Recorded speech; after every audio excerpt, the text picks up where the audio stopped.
Hello friends, Orunodoi আঁচনিৰ লগত গুৰুত্বপূৰ্ণ ইনফৰমেশ্যন মই দিবলৈ ওলাইছোঁ আজিৰ এই ভিডিঅ'টোৰ যোগেদি।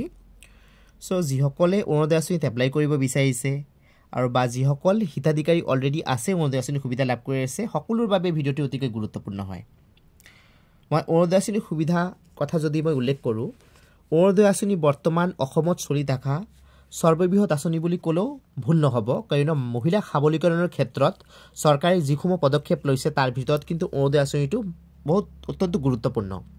ইয়াৰ মাধ্যমে অৰুণোদয় আঁচনিৰ মাধ্যমে মহিলাসকলে প্ৰতি মাহত 1250 টকাকৈ লাভ কৰে, অকমান হ'লেও আৰ্থিক সহযোগিতা লাভ কৰে চৰকাৰৰ ফালৰ পৰা। বহুতৰ বাবে 1250 টকাটো বহুত গুৰুত্বপূৰ্ণ হয়, কিন্তু বহুত ক্ষেত্ৰত সহযোগিতা আগবঢ়ায়।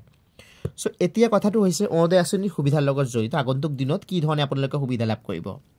সো যিসকলে অৰুণোদয় আঁচনিৰ সুবিধা লাভ কৰি আছে আৰু যিসকলে আগন্তুক দিনত ইয়াত এপ্লাই কৰিব বিচাৰে সকলোৱে অহা 15 পৰা 28 তাৰিখৰ ভিতৰত যিসমূহ গাঁও সভা অনুষ্ঠিত হ'ব তাত আপোনালোকে গৈ উপস্থিত থাকিব লাগিব আৰু আগন্তুক দিনত যেন আপুনি অৰুণোদয় আঁচনিৰ সুবিধা লাভ কৰে তাৰ বাবদ আপোনালোকে নিজৰ নাম তাত দিব লাগিব।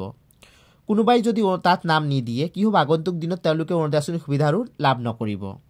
কোনোবাই যদি অৰুণোদয় আঁচনি বৰ্তমান পাই আছে তেওঁৰ আঁচনিৰ সুবিধা বন্ধ হৈ যাব যদি তাত গৈ নাম নিদিয়ে। এইটো এটা গুৰুত্বপূৰ্ণ কথা। মুঠতে অৰুণোদয় আঁচনি নতুন আৰু পুৰণি সকলোৱে অৰুণোদয় আঁচনিৰ নতুন এপ্লাই প্ৰচেছত অন্তৰ্ভুক্তি হ'ব লাগিব, নতুন এপ্লাই কৰিব লাগিব, তেতিয়াহ'লে অৰুণোদয় আঁচনিৰ সুবিধা আগন্তুক দিনত লাভ কৰিব, নহ'লে নাপায়। কথাটো হৈছে এইটো ফাৰ্ষ্ট। সো 15 পৰা 28 তাৰিখ এই সময়টো অতি গুৰুত্বপূৰ্ণ অৰুণোদয় আঁচনিৰ হিতাধিকাৰীসকলৰ বাবে। এতিয়া আহিছোঁ অৰুণোদয় আঁচনিৰ যদি আপুনি এপ্লাই কৰিব বিচাৰিছে তেনেহ'লে আপুনি কি নথিপত্ৰ ৰেডি কৰিব লাগিব এইটো জনাই দিওঁ। আপোনাৰ ID প্ৰুফ লাগিব, ভোটাৰ ID অথবা পান কাৰ্ড, আপোনাৰ ভোটাৰ ID, পান কাৰ্ড, আধাৰ কাৰ্ড, বেংকৰ পাছবুক, ৰাচন কাৰ্ড, এইকেইটা ডকুমেণ্ট অনিবাৰ্য। ঠিক আছে। আপোনাৰ বেংকৰ পাছবুকটোত বহুত সময় কি হয়, মহিলাগৰাকীৰ হয়তো পৰিয়ালৰ কোনোবা সদস্যৰ লগত জইণ্ট একাউণ্ট আছে। আপুনি কি কৰিব, জইণ্ট একাউণ্টৰ বদলে আপুনি নিজৰ নামত এটা একাউণ্ট খুলি ল'ব, বেংকৰ একাউণ্ট। এইটো এটা গুৰুত্বপূৰ্ণ কথা।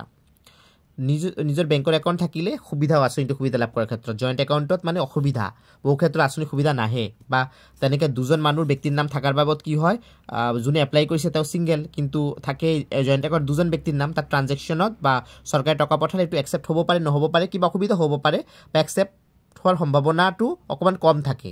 সেইকাৰণে ছিংগেল একাউণ্ট বনাই ল'লে সুবিধা।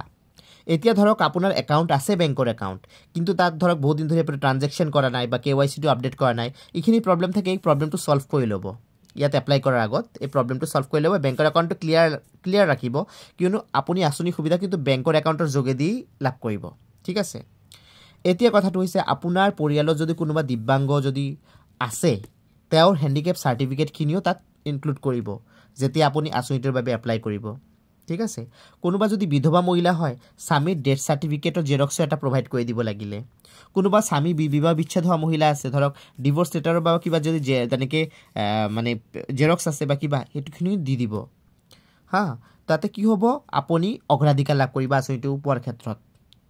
চ' বন্ধুসকল, মই দিয়া যিখিনি ইনফৰমেশ্যন আছে এইখিনি কাইণ্ডলি নোট ডাউন কৰিব, যেন আগন্তুক দিনত আপুনি এপ্লাই কৰাৰ প্ৰচেছত কিন্তু এইখিনি কামত আহিব আপোনাৰ বহুত।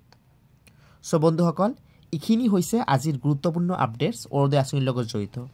আগন্তুক দিনত যিসমূহ আপডেট আহিব যিকোনো আঁচনিৰ লগত জড়িত মোৰ ভিডিঅ'ৰ যোগেদি আপোনালোকে লাভ কৰিব। কেৱল মাত্ৰ ভিডিঅ'সমূহ ৰেগুলাৰলি চাব আৰু যদি ইউটিউব চেনেলটি এতিয়ালৈ ছাবস্ক্ৰাইব কৰা নাই কাইণ্ডলি ছাবস্ক্ৰাইব কৰি ল'ব, লগত থকা বেল আইকনটো প্ৰেছ কৰি দিব আৰু ভিডিঅ'টি ভাল লাগিলে লাইক কৰি দিব আৰু আপোনালোকৰ মনত যদি কিবা প্ৰশ্ন আছে ভিডিঅ'ৰ কমেণ্ট বক্সত লিখি দিব। ধন্যবাদ।